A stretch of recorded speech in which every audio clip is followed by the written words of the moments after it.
So hello everyone, আমি চলে আসলাম আমার রান্নাঘরে আপনাদের জন্য আরও একটা রেসিপি নিয়ে। তো আজকে আমি বানাচ্ছি দুধ চিংড়ি। তো প্রথমে আমি কড়াইতে তেল দিয়ে তেলটা গরম করে নিব। তো আমার তেলটা গরম হয়ে আসলেই আমি এখানে দিয়ে দিচ্ছি লবণ আর হলুদ মাখানো চিংড়ি মাছগুলো। তো আমি সবগুলো চিংড়ি মাছ একসাথে ভেজে নিব, তাই একসাথেই দিয়ে দিচ্ছি।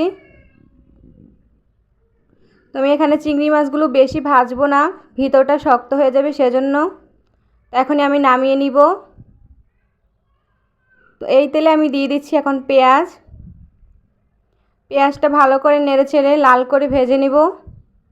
তো পেঁয়াজটা লাল লাল হয়ে ভাজা হয়ে আসলে এখানে আমি দিয়ে দিচ্ছি মশলা, কাঁচামরিচ বাটা, সর্ষে বাটা আর এখানে পেঁয়াজ বাটা। তো আমি এখানে দিয়ে দিচ্ছি হলো লবণ দিয়ে দিব, একটু হলুদ দিয়ে দিব আর দিয়ে দিচ্ছি একটু মরিচের গুঁড়া।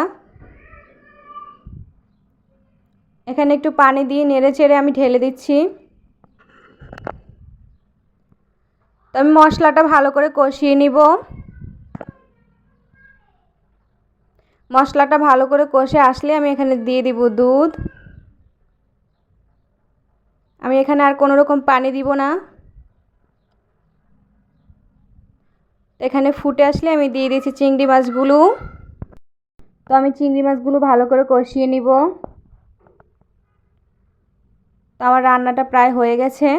আপনারা যারা প্রতিনিয়ত আমার ভিডিওগুলো দেখেন অবশ্যই লাইক, কমেন্ট এবং সাবস্ক্রাইব করে দিবেন। তো আপনারা যদি ইউটিউব থেকে দেখে থাকেন তাহলে অবশ্যই আমার চ্যানেলটা সাবস্ক্রাইব করে দিবেন। ধন্যবাদ।